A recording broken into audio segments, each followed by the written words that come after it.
Well, hello and welcome to another Sunday Conversation.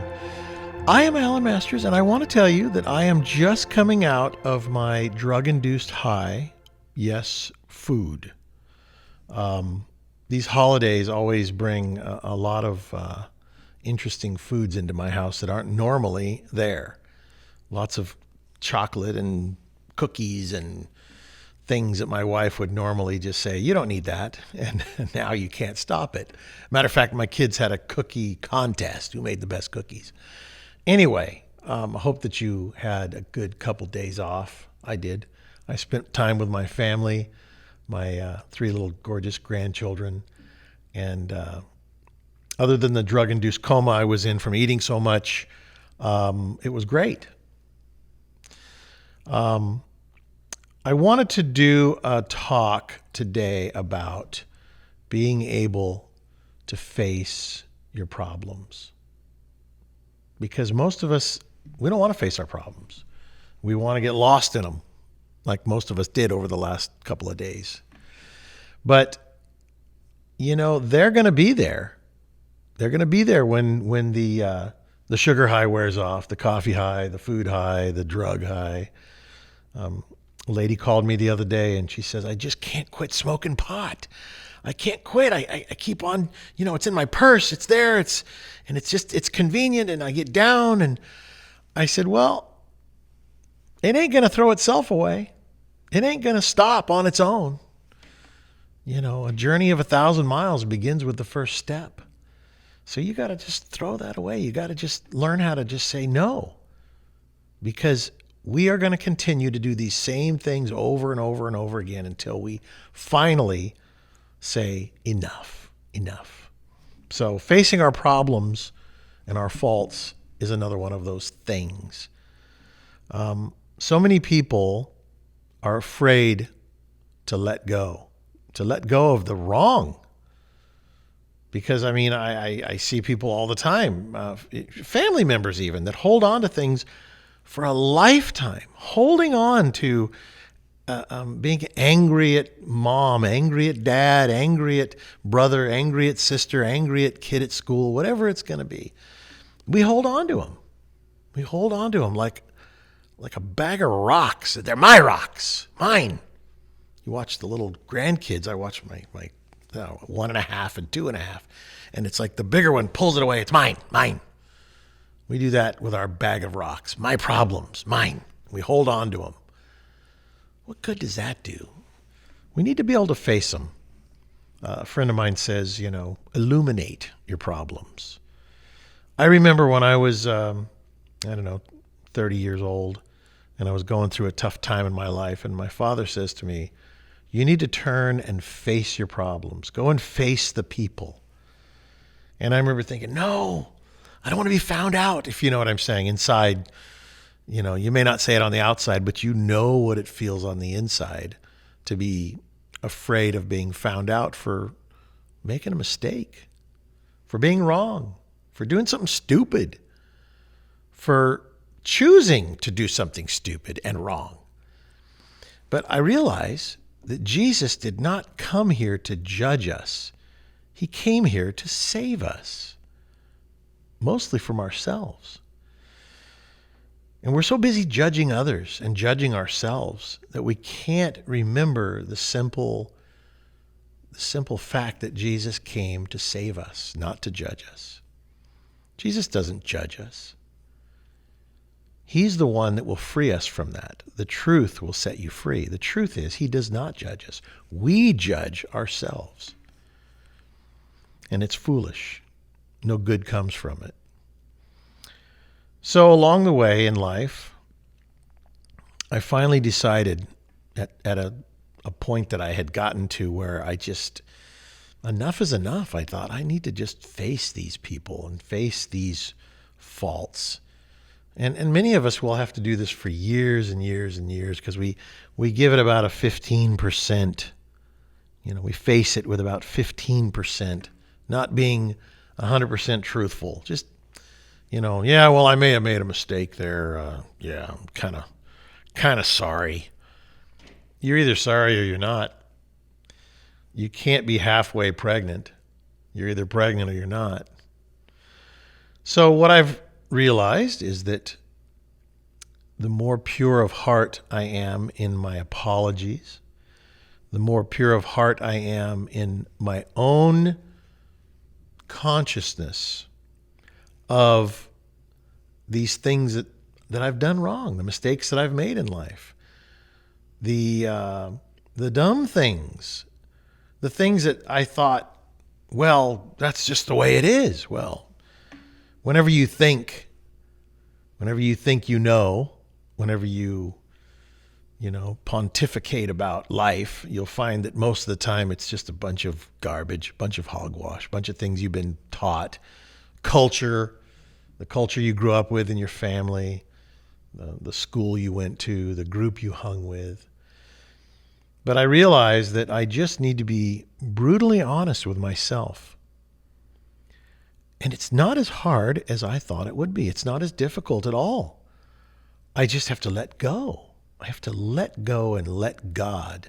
But the problem is we don't really want to let go of our bag of rocks, our bag of coal, or whatever you want to call. I would say well, I can't say that because it wouldn't be right, would it? You know what I'm talking about, because it really is just crap. We hold on tight to our way of life, our pride, ego, will, all these things. We're holding on to those because we're afraid of what could be on the other side of that. Now, my dad wrote a book about a parallel universe. And really, it's a parallel consciousness. I was thinking about that on the way here. I thought, people get a telegram. Well, I want to deliver a parallelogram, a story from another level of consciousness, a parallel universe of consciousness. And what it really boils down to is that everything that I've taught myself and everything that I've been taught by the world is a bunch of lies. It's a bag of lies. And I just have to be faithful enough to be able to let go of all that and be willing to know that I don't know, willing to allow God to show me in my heart with his love. Because once I let go of my own insanity, I guess we could call it, then God will put in my heart his love and his light of this new parallel consciousness. It's a higher consciousness. Because most of us live down in this valley of fog. And, in my little area here, in the valley, there'll be a thick fog on the valley floor. And you think to yourself, well, this is just how it is. It's just foggy. And it's just that way all over. Well, it's not, because if you go just above the fog, the sun is shining and it's as clear as a bell if you're on a mountaintop. Well, don't we all want to reach higher ground? And all of a sudden, then it all comes clear. Oh my gosh, there's a fog in the valley. And if I just climb to a higher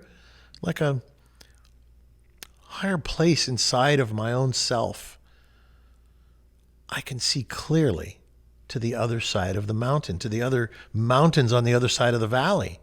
And I go, oh, that's where I need to go. I've been stuck in that fog for years and decades. It's there. It's just a fog. It's not an evil fog. It's just fog. But what happens is we get angry at it. We get angry at it because we can't see past, our hand in front of our face, as my dad would say. The fog is so thick you can't see your hand in front of your face. I remember that growing up. And that can be dangerous. That can be very, very dangerous. But what happens is we're comfortable there. And we just look to the left and to the right and we're like, well, I'm just staying put. I'm not going to move. I'm not going to take a journey, because, the old journey of 1,000 miles begins with the first step. Well, if you don't take the journey up the side of the mountain to get to the peak, you're not going to be able to see the sunshine. So I realize it's really important for us to face our problems. And sometimes it's very foggy. It's very foggy, but you know what? You just got to start. You got to start the journey. I am on a journey.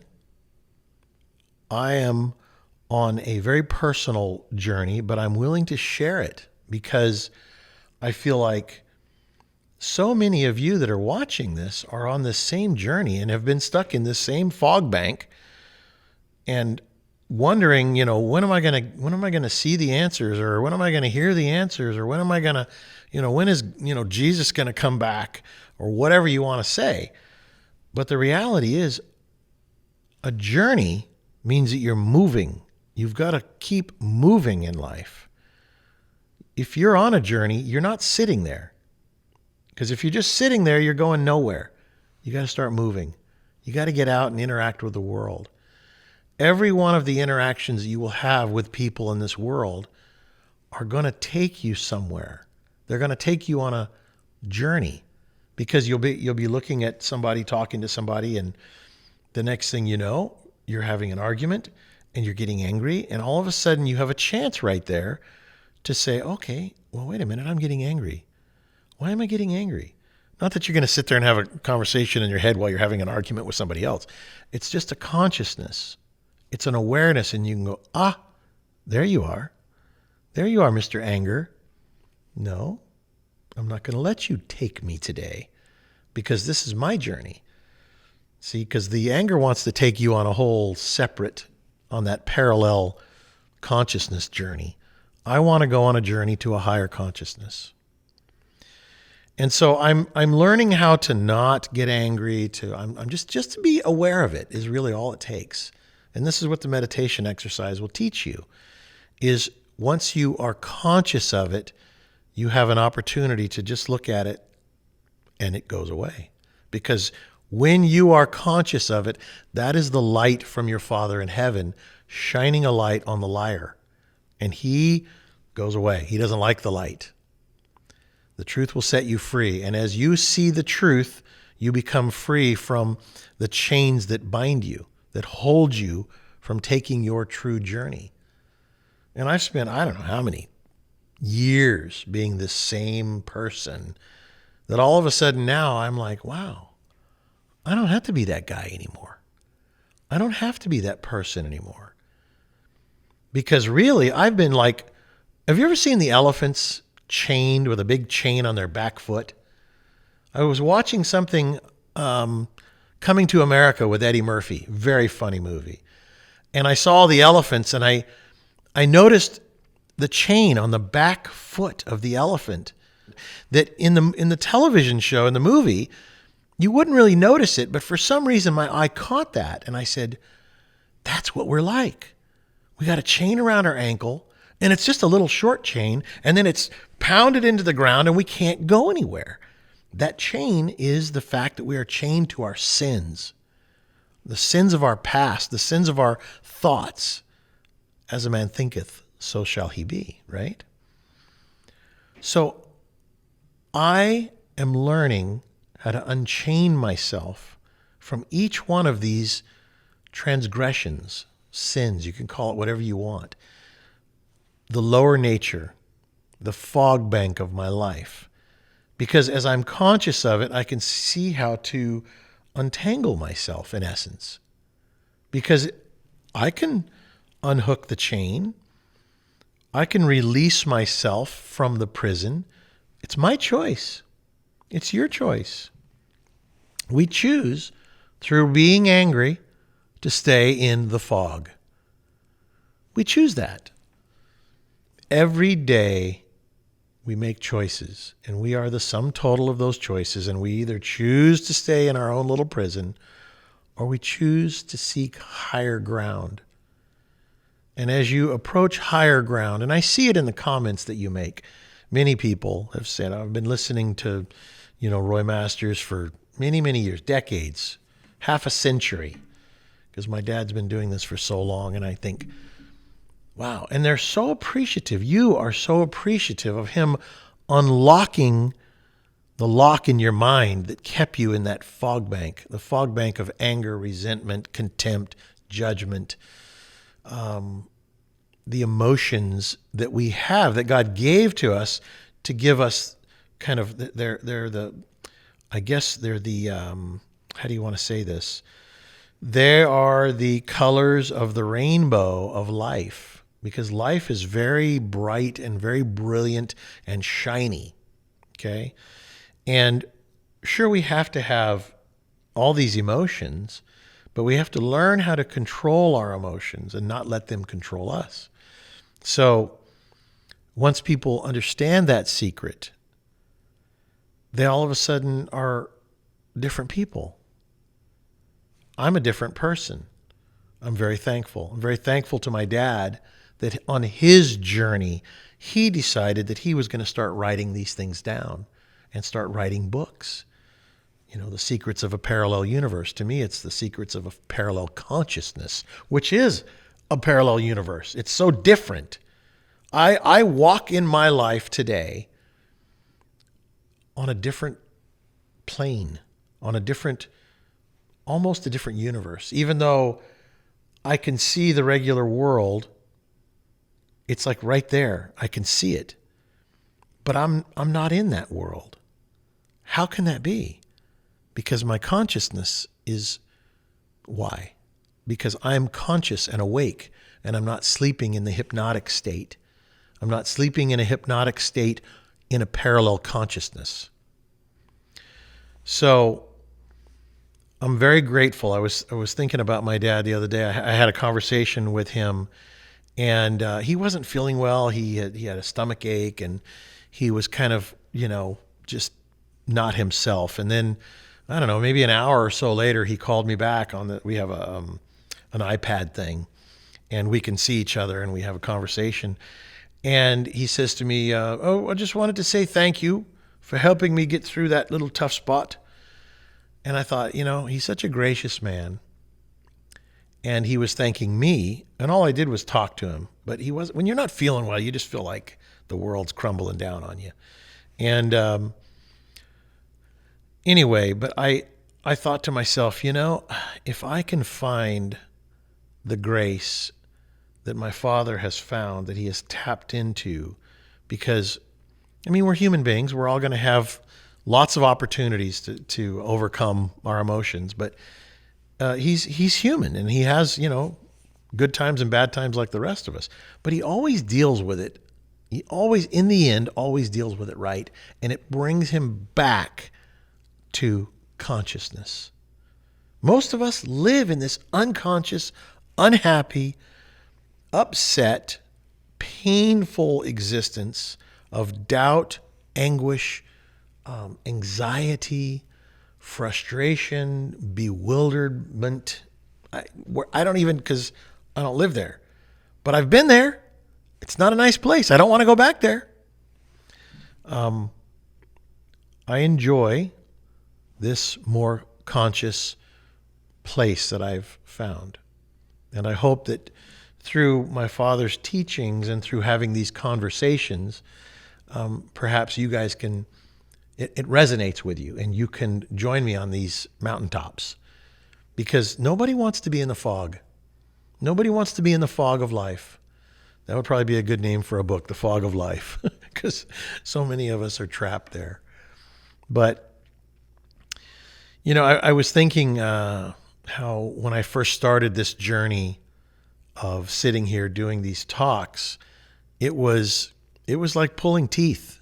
It wasn't something I looked forward to, if you know what I'm saying. I didn't want to sit here and just expose who I really am, because you cannot hide. You cannot write a perfect sermon without people going, that he's written that. I don't want to read you a nice sermon. I don't want to have a teleprompter. I like being in this room by myself, because I expose who I am.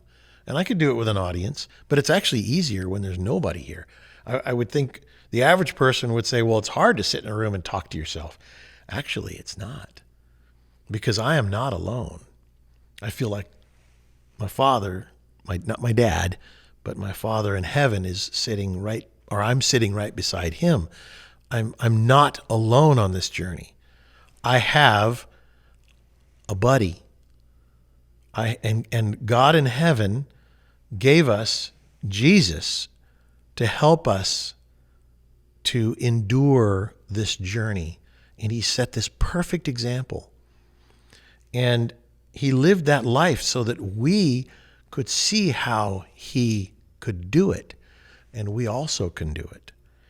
But what happens is we are such selfish creatures. We are such fallen beings. It's like we were on the mountaintop and we fell off the cliff and just rolled right back down into the valley of the fog. But what I realize is, I saw a couple of sayings. One was from Buddha and one was from Marcus Aurelius. And I thought to myself, they were just little one-liners, little things that bring you to a higher consciousness. And I thought, why can't we all be conscious like that and say things like that? And I believe that we can, if we can tap into this parallel higher consciousness. Because the human being is unlike all other creatures that we are given a choice. We are given a choice. Imagine this. Imagine if you could talk to your chickens, because I have chickens, so it's easy for me to tell this kind of a story. Imagine if we had the chicken yard and we had the roosters and the chickens, and you could talk to the chickens and say, okay, chickens and roosters, you can have this piece of property and you can do whatever you want here. And you can eat from all the trees and all of the vegetables and things that are on this piece of property, and it will sustain life for you. But don't eat from that tree right over there. That is the tree of the knowledge of good and evil, right? And so all the chickens kind of look up and go, yeah, okay, that sounds reasonable. Yeah. But then along the way one day, one of the chickens is over there and some snake comes along and says, hey, there's nothing wrong with eating from this. Okay? I mean, it's the story of Adam and Eve, right? Well, all of a sudden, where the chickens had this perfect environment, and now they're caged up. They are fed, only a certain amount of food in a little trough, and they have to dig and peck in the dirt, and they have to, by the sweat off their brow shall they earn their bread. And they have to do what, chickens do. And it's not a very great life. You know what I'm saying? They're out there digging and pecking and having to fight each other constantly. And every day these chickens are laying these eggs and, it's like, ouch, that hurt. So it's like life, right? But all of a sudden, one of the chickens or one of the roosters or whichever realized, you know what? We blew it. We have totally, completely blown it. Because the farmer gave us a chance to have freedom. And we, because we're selfish, stupid chickens, we blew it. Now what can we do? What can we do as human beings? We can start out by facing our problems, our mistakes, and say, God, I've blown it. I've completely blown it. I have listened to the liar. I've believed the liar. I've enjoyed myself. I have really indulged in this life, and I've forgotten all about you. Well, see, if we want the grace that God gives a farmer, if we want God's grace, then we have to start out by repenting, by saying, you know what, I blew it. I lived an indulgent life. I didn't want to believe the truth. I didn't want to believe you, Father. I wanted to go with the masses. And then I got angry and I started doing really dumb things and compounding my mistakes. And it's so funny because if I was the farmer and my chickens had a change of attitude and were not, attacking me and trying to blame me. And I would look at my chickens and say, oh, well, good. I'm so glad that you see what you see now. And we are so busy judging ourselves. We are so busy hating life and judging ourselves that we can't even see that all the farmer wants from his animals is for them to appreciate him. And that's all God wants from us, is for just us to appreciate him. And with that appreciation, that gratitude that we have in our hearts, then God shines his light and puts his love in our hearts, and life starts to change. But we are not even as smart as chickens are, if you want to know the truth. Chickens keep a pretty simple life. But boy, humans, we complicate everything. We just complicate the living hell out of it. So I guess today I just, I come back to my chickens. I don't know why. But I just think that, again, we complicate life so much that if we could just turn and face our problems and just look at them like they're a bag of rocks and we're holding on to them like, why? Why? What good comes from holding on to your problems? No good. No good. You got to just let it go. You got to let it go. I don't know, a couple of days ago on the radio show, I said, I went through a hard time in my life at one point, and I pretty much had nothing except a wife, and a pregnant wife at that, and 2 little children. And when I literally had nothing except my toolbox, I went, wow, I can start over. Even if you have nothing, you are at a starting point. And if you're wise enough to catch yourself before you lose everything, because you know what they say, a ball can't bounce up until it's hit the bottom, then it bounces up. But God doesn't want us to hit the bottom.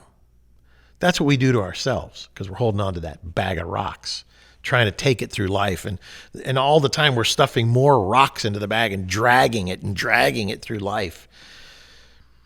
But I just feel like that we are our own worst enemy because we don't let go. We don't let go. What good comes from holding on to ugly memories? What good? None. You can't reach that higher ground trying to drag that bag of rocks up the side of the hill. You need both your hands and your feet completely free so that you can climb up to that next plateau, which gets you above the fog, and then you can sit there and just go, wow, it's really clear up here. I hope you've seen that before, what it looks like when a valley is fogged in, and you just think to yourself, when you're in that fog, you think, this is my life. This is the way it's going to be, but it's just not true. The liar lies. There's always a higher ground, a higher viewpoint. And when you get to that viewpoint, you can see a direction for your life. And then you'll find yourself, you'll go to bed, you'll wake up and you'll go, what happened? I forgot myself. And you look around and you go, it's foggy again. I've slid back down. I'm back down in the valley. It's foggy. You start that climb all over again. Start out with going, all right, I'm emptying out the bag. I'm not taking a bag of rocks with me up the hill. Not gonna. So we forget over and over and over again. We forget. We forget ourselves. We forget our principles. We forget our values.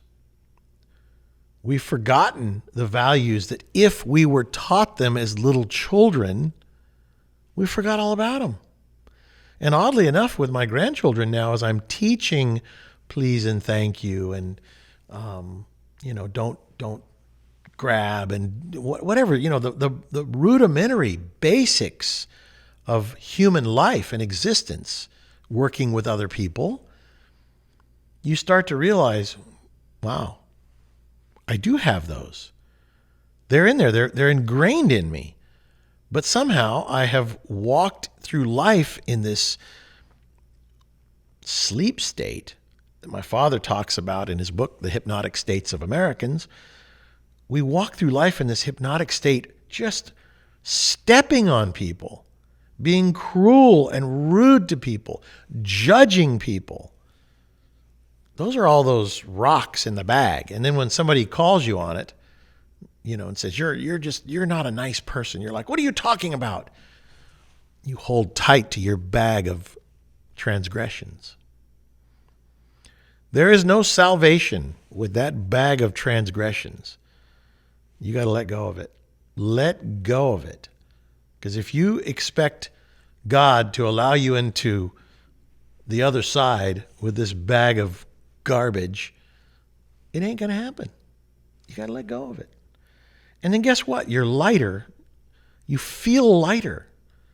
I mean, I've heard people say, I feel lighter. I just feel better. I feel lighter because you're not holding down, you're not being weighted down by judgment of others, judgment of yourself, judgment of your parents, of some coworker, your husband or wife. Because it's heavy. It's a heavy burden. You got to take that yoke off your neck. You're not supposed to carry that weight. You give it to Jesus and you say, I can't do this anymore. And he just throws it aside because we're not meant to carry that burden of life. We're not meant to. We don't own it. It's not ours. It's just there. We've chosen to carry it. We have to choose to not carry it. Choose to let it go. Choose to give it up. So, I don't know. I just think I said something one time. You can take a man to wisdom, but you can't make him think. And I really, truly believe that's how we are as human beings. It's like we're like a horse to water, but you can't make it drink. It's the same type of thing. But one day it hits. One day you hear a little something and it just sticks. It's like if you've ever driven a manual transmission and you put it in gear and it pops out of gear because you didn't fully engage. It fully engages in your mind. You're like, oh my God, I've been living like what he's talking about. I've been doing that. I've been carrying my bag of garbage, rocks. I just hope that someday, for your sake, that you can experience what I'm experiencing, which is being fully engaged. And then guess what? Somehow when I'm not paying attention, it pops out of gear. And then I start revving my engine and nothing happens. I'm not going anywhere. Got to be engaged. And that's why my father will say often, you meditate first thing in the morning and last thing at night. And the reason is because we forget. We get distracted by life. We get distracted by getting angry at something, and then one thing leads to another, and it's the tumble back down the hill into the valley of the fog. So this is why we practice what we preach, which is we need to really constantly remember God and be grateful and appreciative and mindful. Because if you are conscious, if you are God conscious, then when the devil comes around and he tries to stab you with his pitchfork, like, remember what Jimmy did? Remember that? He did this and he called you names. And then here comes Jimmy. It's like, yeah, I remember that. The devil uses all the emotions that he can to conjure up anger and hate. And you can see it in a person's face. So we have to learn how to be God conscious. Jesus just had a birthday. How many of us actually thought about that reason for the season? It's funny, I sat on Christmas Day and watched my children and grandchildren playing and eating and, just having conversations, and I got to tell you what a blessing life can be. What a blessing life can be. And I'm thankful to God for giving me this life. And there have been times in my life where I thought, what did I do? What did I do? Why me? And a lot of people feel that way because, again, they're just being selfish. They're not saying, wow, I've really blown it. I've really been stupid. And I don't want to be that way anymore. And I think it's a whole lot simpler than we make it. We complicate it. And am I perfect? No. Nope. Am I on the road? Am I constantly climbing the hill to get to that higher ground? To see the sunshine, to feel the sunshine on my face? Yes. Have I felt it? Yes. It's beautiful. So thank you for listening. Thank you for supporting the foundation. I never really understood what my job was after my dad retired. And I'm starting to see that and understand that now. And I realize that, it's a God-given job. And so I accept it. And I've said that before, but the more I do this, the more I realize that the spoken word is a very important part of my job here, is to communicate with you and let you see what I have to go through as a man. Not always easy. I would just want to tell you that this is my journey, and I'm going to just come and talk and tell you about what I experience in my life. Hopefully it resonates with you. Thank you very much. I'll see you next week on my journey.